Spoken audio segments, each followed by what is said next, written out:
From the safety of secret committees, they talk about the danger of war. A spin of a coin on a table could mean 10,000 men, maybe more.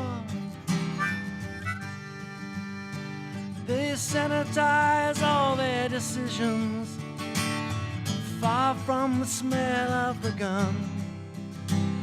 According to the Virginia State Supreme Court, in the case, Powers v. Commonwealth, decided in 1970, it is elementary that the burden is on the Commonwealth to prove every essential element of the offense beyond a reasonable doubt.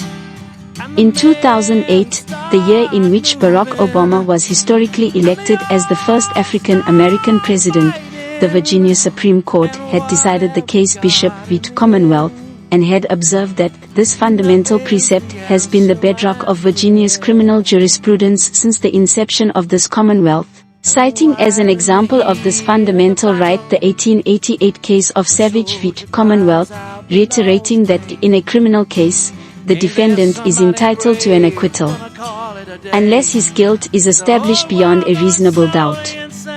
And, ironically, now, before the Virginia State Supreme Court is a little discussed case about a Pentecostal bishop, Gerald Glenn, a good friend of Virginia Senator Tim Kaine, a former criminal defense attorney, and who had served as a chaplain in the police department in Chesterfield, Virginia, just south and across the Charles River from Richmond, whose accused killer was a novel coronavirus, the invisible enemy also connected to the deaths of at least 30 other Pentecostal denomination faith leaders before the first Easter observance during the pandemic declaration, and the plaintiff, in this civil case, brought under a petition for writ of mandamus, has become Nature's criminal defense attorney, introducing a reasonable doubt that Nature alone had killed the bishop and his colleagues.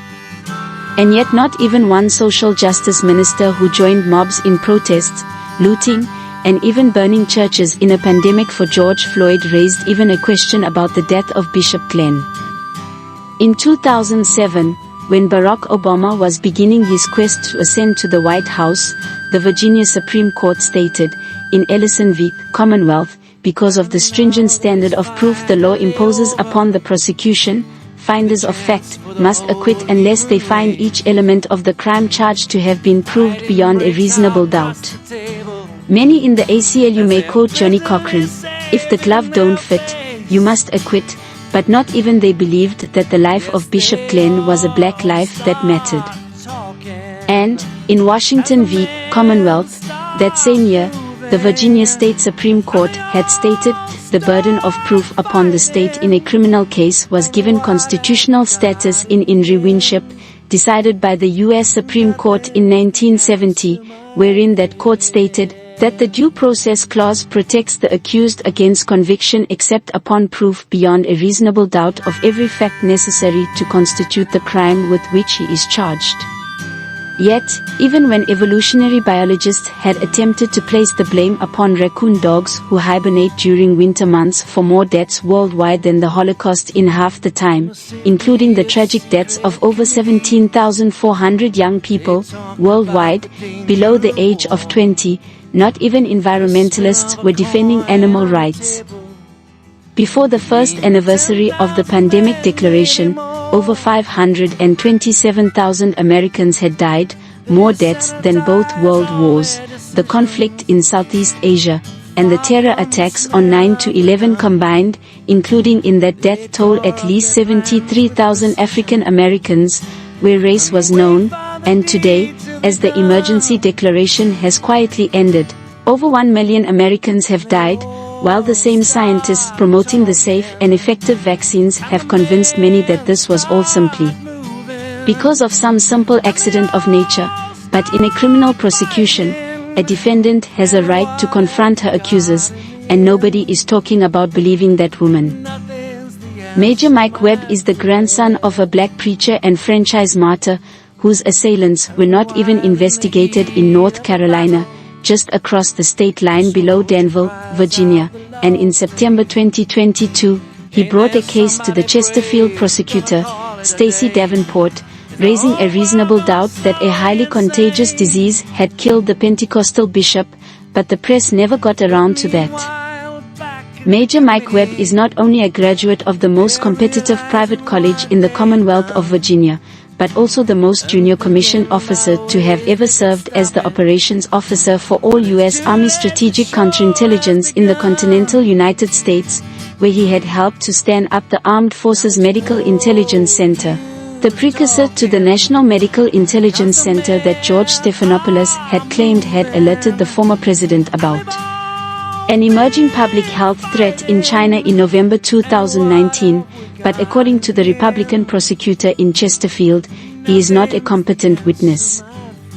Unlike Republicans who have failed to present evidence, Major Mike Webb had presented evidence, beyond a reasonable doubt, that even the World Health Organization, in February 2020 had expressed great doubts as to whether COVID-19 was an infectious disease at all, having found in China, amongst 19 times more cases than had yet been reported in the entire United States, a discrete pattern of clustered outbreaks with no wider community spread, an aberrant finding for a validated disease being transmitted from person to person. Yet, far more clinically significant was the findings of 1,800 teams of at least 5 epidemiologists tasked to investigate the outbreak that COVID-19 had a secondary attack rate of less than 5%, 12 times too low to be described as a highly contagious disease, as Dr. Ralph Northam, the former Virginia governor, had described it repeatedly, and hence wholly incapable of setting off a super-spreader event, the claim that Drive Northam had made to support his accusations against churches for being hotbeds of infection. Major Mike Webb had served as a childhood protege under the legendary criminal defense and civil rights attorney Raymond A. Brown, who had defended Reuben Hurricane Carter, the African-American falsely accused of several murders at a bar in Paterson, New Jersey, and who served 2 decades in prison while the real killers were able to escape.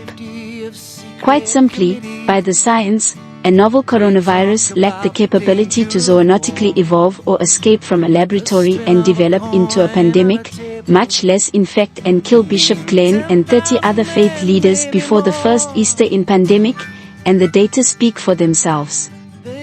Rather than come to court to make an argument, Dr. Northam chose to evade court and service of the complaint in April 2020. Dr. Northam for over a year elected a right to remain silent about the litigation from which he was a fugitive civil defendant. And, when presented a request under the Freedom of Information Act to simply determine whether he had ever, as a former army surgeon, even considered the potential of his alleged highly contagious disease being used as a weapon, Dr. Northam admitted that he had not, and then immediately moved to dismiss the civil complaint, under a claim that he had never received it. Many say they have a passion for justice, and many marched for justice even in a pandemic, but are you a civil rights activist or just a civil rights actor in an elaborate screenplay production? Many say they are a drum major for justice, but are you just another person in the beat section? Not even Robert Kennedy Jr. can boast that he had a half-dozen cases docketed for certiorari in less than a year in opposition to the government response to the global public health crisis, and Major Mike Webb, a former biological warfare planner, was actually offered a job with Defense Intelligence before this pandemic, in an expired mission for which he had not even applied, and he is expressly banned on Facebook, for security reasons.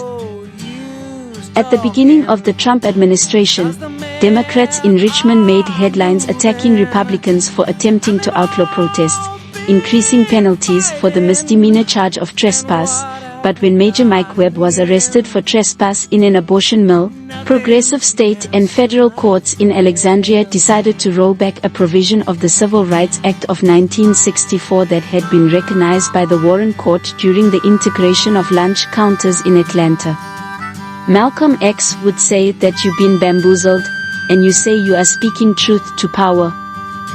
Democrats in Richmond recently criticized the Republican governor for attempting to criminalize protests in the neighborhoods of judges, but Drive Northam declared a state emergency during the annual lobby day for the Second Amendment.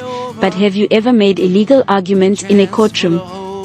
Would you require someone to explain the law to you, like you required the government experts to explain the dangers associated with COVID-19? Just because you are in the front seat of a roller coaster, doesn't mean that you are driving the train, and even Dr. Fauci says that this virus that isn't stupid has managed to fool you before. Many say they have a passion for justice, and many marched for justice even in a pandemic, but are you a civil rights activist or just a civil rights actor in an elaborate screenplay production? Many say they are a drum major for justice, but are you just another person in the beat section? Not even Robert Kennedy, Jr. can boast that he had a half-dozen cases docketed for certiorari in less than a year in opposition to the government response to the global public health crisis, and Major Mike Webb, a former biological warfare planner, was actually offered a job with Defense Intelligence before this pandemic, in an expired mission for which he had not even applied, and he is expressly banned on Facebook, for security reasons. Stop moving, and they all start fighting. And what have you got in the end? Nothing's the answer, my friend.